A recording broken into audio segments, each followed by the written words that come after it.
Hello friends, मैं Jaipal Verma JP study forum में आपका स्वागत है। दोस्तों, आज अपन इस वीडियो के अंदर बात करेंगे कि पहली बार में ही पटवार एग्ज़ाम को कैसे क्रैक करें, पटवार में कैसे सफलता प्राप्त करें पहले चांस में ही। तो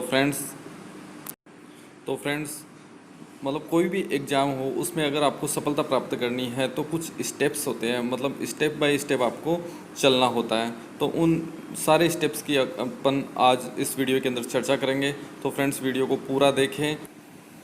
तो फ्रेंड्स, सबसे पहले अपन पहले पॉइंट की चर्चा करते हैं। तो सबसे पहला पॉइंट है किसी भी एग्ज़ाम में सफलता प्राप्त करने के लिए, वो है सिलेबस। जी हाँ फ्रेंड्स, सिलेबस सबसे पहला पॉइंट है। सिलेबस की तुलना अपन उस मार्ग से या उस पथ से कर सकते हैं जो हमें किसी भी मंजिल या किसी भी लक्ष्य को प्राप्त करने के लिए उस मार्ग पे चलना पड़ता है। जी हाँ दोस्तों, अगर आप पटवारी एग्ज़ाम की तैयारी कर रहे हो तो आपके पास अधीनस्थ सेवा चयन बोर्ड द्वारा जारी किए गए सिलेबस की प्रिंटेड कॉपी होना बहुत ज़रूरी है। जब भी आप पढ़ने बैठते हो तो सिलेबस की कॉपी हमेशा अपने साथ में रखें और उस सिलेबस में बताए गए पॉइंटों के अनुसार ही आपको पढ़ना है, मतलब इधर उधर नहीं भटके आप। इसलिए आपको अपने साथ में हमेशा सिलेबस की एक कॉपी रखना बहुत ज़रूरी है। तो दोस्तों, सबसे पहले बात कर लेते हैं अपन सिलेबस की। पटवार सीधी भर्ती परीक्षा 2019 परीक्षा की स्कीम और विस्तृत कार्यक्रम, यह सिलेबस अधीनस्थ सेवा चयन बोर्ड के द्वारा जारी किया गया है। तो इसमें वेटेज का अपन को सबसे पहले पता लगा लेना है। तो फ्रेंड्स, इसमें 5 पॉइंट दिए गए हैं। सबसे पहले पॉइंट में है general science, history, polity and geography of India और जनरल नॉलेज, और उसके साथ में ही है करंट अफेयर्स, राष्ट्रीय करंट अफेयर्स है फ्रेंड्स। तो इसका जो वेटेज है वो 25% है दोस्तों। किसी भी पेपर का जो वेटेज टोटल 100% होता है तो उसमें 25% वेटेज फर्स्ट पॉइंट का है। यानी कि जो जनरल साइंस है, हिस्ट्री, पॉलिटी, इनका जो वेटेज है 25% है। और जो आपके पेपर के अंदर जो 150 प्रश्न आएंगे फ्रेंड्स, उसमें से 38 प्रश्न फर्स्ट वाले पार्ट से आएंगे। और टोटल जो मार्क्स होंगे वो है 300 मार्क्स का आपका पेपर होगा। उसमें से 36 नंबर का आपका फर्स्ट वाला जो पार्ट है ये आएगा। तो फ्रेंड्स, इसमें से टोटल 38 प्रश्न आएंगे। General science, history, polity and geography of India, general knowledge, current affairs, इनका। अब आप बात करते हैं अपन दूसरे पॉइंट की। तो दूसरे पॉइंट है फ्रेंड्स, उसमें है ज्योग्राफी है, हिस्ट्री है, culture and polity of Rajasthan. तो इसका जो वेटेज है वो 20% है। मतलब पहले वाला जो टॉपिक था उसका वेटेज 25% था, इसका 20% है। और इसके जो एग्ज़ाम में प्रश्न आएंगे वो आएंगे 30 प्रश्न आएंगे। और जो टोटल मार्क्स के होंगे वो है 60 मार्क्स के होंगे। बात करते हैं तीसरे पॉइंट की। तो तीसरे पॉइंट में है जनरल इंग्लिश और जनरल हिंदी, मतलब इंग्लिश और हिंदी आएगी। और ये आएगा 15% इसका वेटेज है। 22 प्रश्न आएंगे, मतलब 11 प्रश्न इंग्लिश के आएंगे और 11 प्रश्न हिंदी के आएंगे। और टोटल जो मार्क्स है वो 44 नंबर का ये पार्ट आपका होगा, 3 नंबर का पार्ट।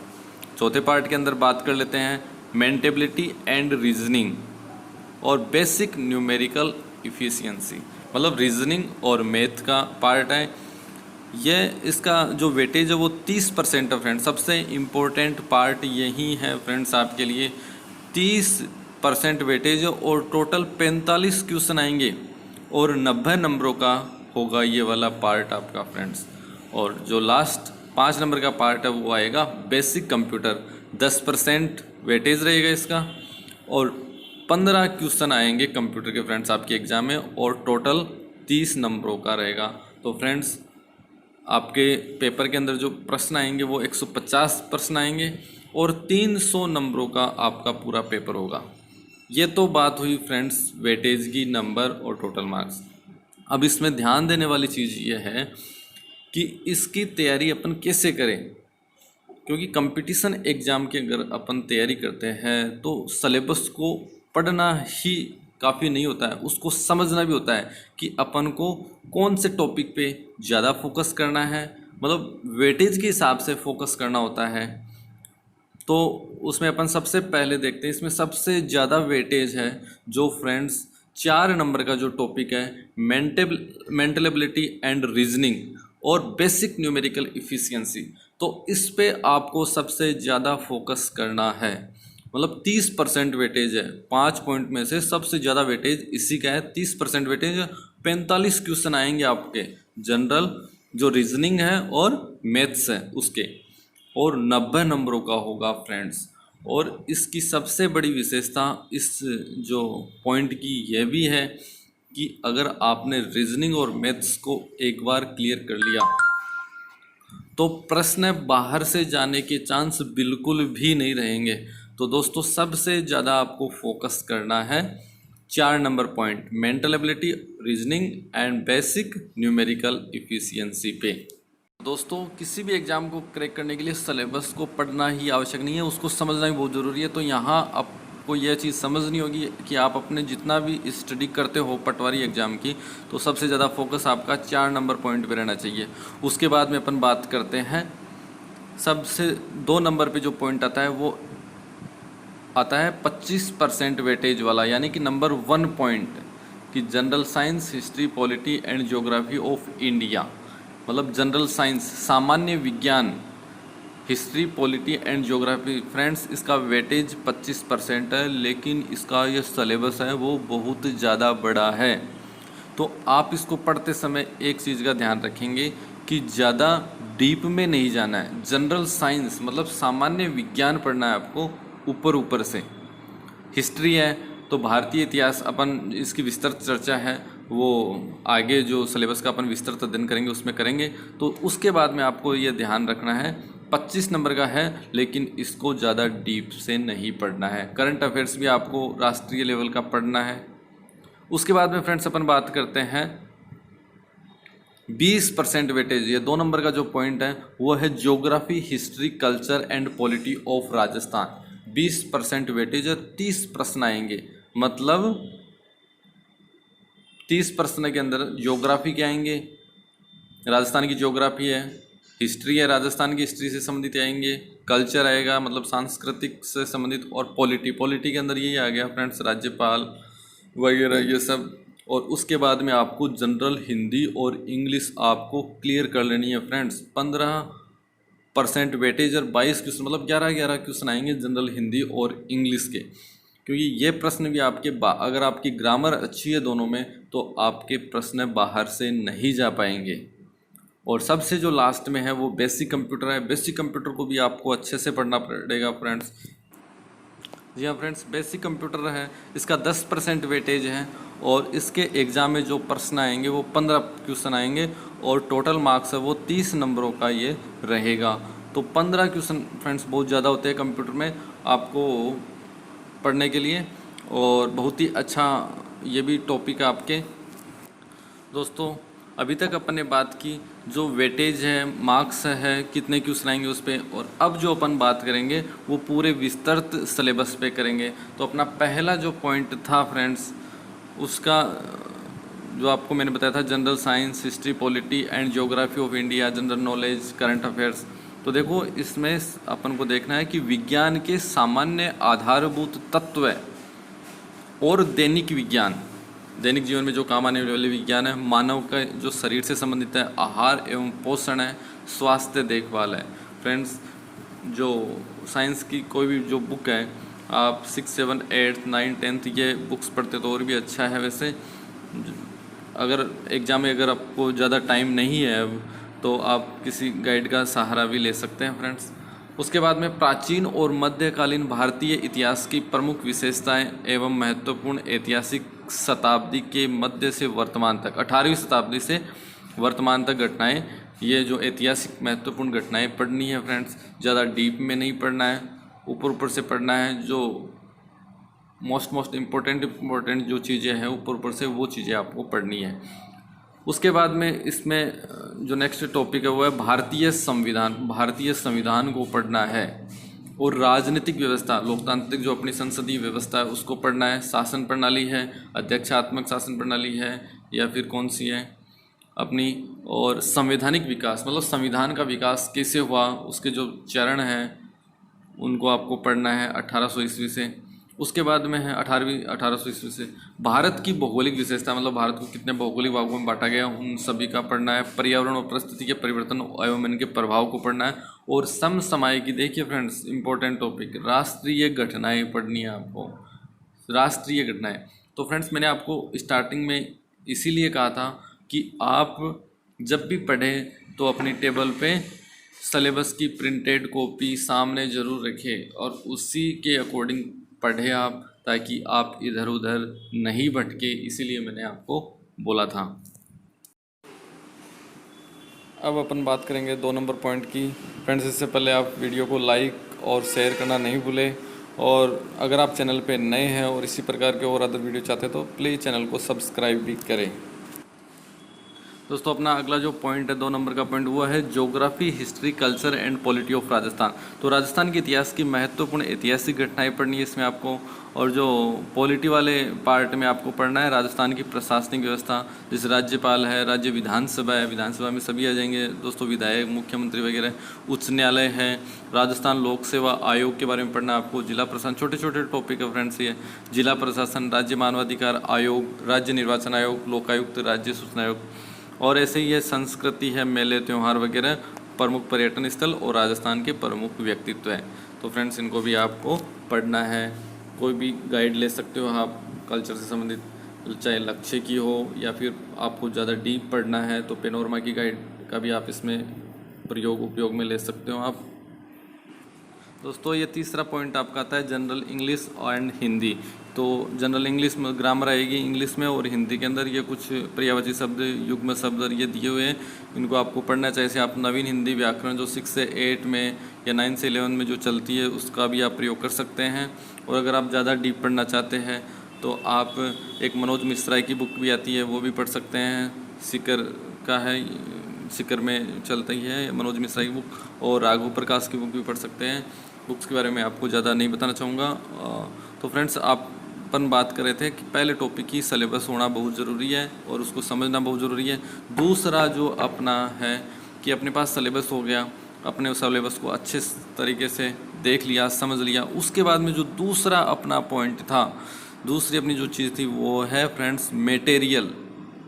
मतलब मटेरियल आपके पास सिलेबस के अकॉर्डिंग आप सबसे पहले मटेरियल उससे संबंधित वो इकट्ठा करेंगे, मतलब किताबें इकट्ठी करेंगे अच्छी अच्छी। आपको कहीं कोचिंग में जाने की ज़रूरत नहीं है। अगर आप घर बैठकर सेल्फ स्टडी करते हैं तब भी आप आसानी से सिलेक्शन पा सकते हैं दोस्तों। मैंने ये खुद मेरे विचार है और मैंने इन चीज़ों को करके सिलेक्शन दिया है फ्रेंड्स। तो आपको मटेरियल पे कि मटेरियल अच्छा होना चाहिए फ्रेंड्स। दोस्तों कंपटीशन एग्ज़ाम अपने लिए, मतलब अपन जो प्रतियोगी परीक्षा में भाग लेते हैं तो अपने लिए एक प्रकार से युद्ध का मैदान है। तो जिस प्रकार से अपन युद्ध के मैदान में जाते हैं तो अपने मतलब अच्छे से अच्छे अस्त्र शस्त्र लेके जाना चाहिए, मतलब उनको युद्ध के मैदान के अंदर। ठीक वैसे ही अपन कंपटीशन एग्ज़ाम देने के लिए जा रहे हैं और अपने पास मटेरियल है वो अच्छा नहीं है तो फ्रेंड्स अपन कंपटीशन एग्ज़ाम को अटेंड नहीं कर पाएंगे। मतलब युद्ध के मैदान से कंपटीशन एग्ज़ाम की तुलना कर रहा हूँ मैं, और वहाँ युद्ध के मैदान के अंदर अगर आपके पास अच्छे अस्त्र शस्त्र से अगर आप जाएंगे तो युद्ध को जीतने की संभावना बहुत ज़्यादा हो जाती है। ठीक वैसे ही कंपटीशन एग्ज़ाम के लिए आप अच्छे अस्त्र शस्त्र, अच्छा मटेरियल, अच्छी बुक्स वगैरह, ऑथेंटिक बुक्स वगैरह, इनसे अगर आप पढ़ोगे तो आपके सलेक्शन की बहुत ही ज़्यादा चांस हो जाएंगे आपके सिलेक्शन के फ्रेंड्स। तो अच्छा मटेरियल आप इकट्ठा करें, सबसे इम्पोर्टेंट चीज़ है फ्रेंड्स ये मटेरियल। उसके बाद में तीसरा जो पॉइंट आता है, उस मटेरियल इकट्ठा कर लिया आपने, उसके बाद में उसके अकॉर्डिंग आप टाइम टेबल बनाएंगे। टाइम टेबल आपको फ्रेंड्स अपना खुद ही बनाना है, खुद के हिसाब से, और उसमें आपको ज़्यादा पढ़ने के लिए नहीं बोल रहा मैं, 7 से 8 आवर्स मतलब 7 से 8 घंटे आप पढ़ सकते हैं। 7 से 8 घंटे मतलब क्वालिटी टाइम होना चाहिए फ्रेंड्स। मैं आपको ये नहीं बोलूँगा कि आप सुबह उठ के पढ़ें, नाइट में लेट तक पढ़ें या दिन में पढ़ें। फ्रेंड्स वो आपको अपना क्वालिटी टाइम देखना होगा कि आपकी इच्छा पढ़ने की सबसे ज़्यादा कब करती है, उस टाइम आपको पढ़ना होगा। जैसे आप दिन में पढ़े, नाइट में पढ़े या फिर सुबह जल्दी उठ के पढ़े। तो फ्रेंड्स टाइम टेबल आपको बनाना होगा और उस टाइम टेबल के अकॉर्डिंग आपको उसको निरंतर जारी रखना पड़ेगा, क्योंकि सब कंपटीशन में सफलता प्राप्त करने के लिए एक चीज़ होती है निरंतरता। निरंतरता बहुत ज़रूरी होती है फ्रेंड्स। जैसे पॉजिटिविटी अपन आप सुनते हैं मोस्टली कि कंपटीशन एग्जाम में सकारात्मकता होनी चाहिए, सकारात्मकता होनी चाहिए। तो सकारात्मकता के पॉजिटिविटी के साथ में आपको निरंतरता भी बना ही रखनी है। निरंतरता भी उतनी ही ज़रूरी है। निरंतर आप 7-8 घंटे पढ़ेंगे अच्छा मटेरियल लेके टाइम वो सिलेबस के अकॉर्डिंग, तो आपका सिलेक्शन फ्रेंड्स कोई दुनिया की ऐसी कोई ताकत नहीं है जो आपका सिलेक्शन रोक सके। तो फ्रेंड्स इसमें जनरल साइंस में भी कुछ टॉपिक्स है, उनको आपको पढ़ना होगा। ये सिनोनियम्स वगैरह है, प्रेप्स वगैरह है ना, इनको आपको अच्छे से क्लियर करना होगा, क्योंकि अगर आपने ग्रामर अच्छे से क्लियर कर रखी है हिंदी की और इंग्लिश की तो आपके सिलेक्शन के चांस बढ़ जाएंगे। ये टॉपिक भी आपके बहुत इंपॉर्टेंट है, मतलब क्वेश्चन बाहर से नहीं जाएगा। कुछ आपने कंसेप्ट है, इनमें जो कंसेप्ट का ही तो खेल है ये, इनको अगर आपने क्लियर कर लिया है तो फिर आपका क्वेश्चन बाहर से नहीं जाएगा। जी हाँ फ्रेंड्स, नेक्स्ट पार्ट है वो आपका है 4 नंबर का। फ्रेंड्स सबसे इम्पोर्टेंट पार्ट सिलेबस में यही है, मेंटेबिलिटी, रीजनिंग और न्यूमेरिकल इफिशियंसी। फ्रेंड्स ये है जो सिलेबस को मैं आपको समझने के लिए बोल रहा था, इसी पार्ट को आपको समझना है, क्योंकि इस पार्ट की जो कंसेप्ट है वो आपने एक बार क्लियर कर ली तो फ्रेंड्स आपके जो क्वेश्चन आएंगे एग्जाम में वो बाहर से नहीं जाएगा। मतलब आपने ब्लड रिलेशन अच्छे से क्लियर कर लिया और एग्ज़ाम में एक प्रश्न आएगा मान लो ब्लड वो जो रिलेशन का, तो आपने अच्छे से क्लियर कर दिया उसको, तो बाहर से जाने की बहुत ही, बाकी हिस्ट्री पॉलिटिकल इसमें क्वेश्चन आपके बाहर से जा सकते हैं। मैथ्स और रीजनिंग वाला पार्ट एक ऐसा पार्ट है इसमें से आपके प्रश्न हैं वो बाहर से बिल्कुल नहीं जाएंगे, तो सबसे ज़्यादा फोकस आपको इस पर ही रखना है फ्रेंड्स।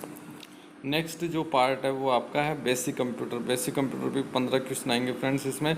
तो कंप्यूटर के जो ये जो टॉपिक है इसको आपको अच्छे से क्लियर करना। जैसे आप RSCIT की नई बुक लेके करो। RSCIT की जो नई बुक है वो फ्रेंड्स मतलब सफिशिएंट नहीं है, मतलब बुक बहुत अच्छी है लेकिन उसके अकॉर्ड सिर्फ उसी पे आप डिपेंड नहीं रह सकते, और भी मार्केट में जो बुक्स है उसको उनको आपको पढ़ना पड़ेगा। तो ये वाला टॉपिक भी फ्रेंड्स अच्छा है, इजीली नंबर मिल सकते हैं अगर आप अच्छे से कंसेप्ट को क्लियर करें इसमें। तो फ्रेंड्स ये था मेरा वीडियो, पटवारी एग्ज़ाम को कैसे क्रैक करना है, और इसके अकॉर्डिंग अगर आप चलेंगे तो निश्चित ही आपको सफलता प्राप्त होगी। तो और मेरे जो ये 3 पॉइंट है फ्रेंड्स उनको आप ध्यान रखना, सिलेबस, मटेरियल और टाइम टेबल। इन तीनों के ऊपर अगर आप अच्छे से चले तो सफलता निश्चित ही आपको प्राप्त होगी। तो फ्रेंड्स अगर आपको वीडियो अच्छा लगा है तो प्लीज़ इसको लाइक करें और अपने दोस्तों के साथ भी इसको शेयर करें, और अगर आप चैनल पे नए हैं तो प्लीज़ चैनल को सब्सक्राइब भी करें ताकि आगे आने वाले ऐसे ही वीडियो आपको मिल सकें। धन्यवाद फ्रेंड्स, बेस्ट ऑफ लक।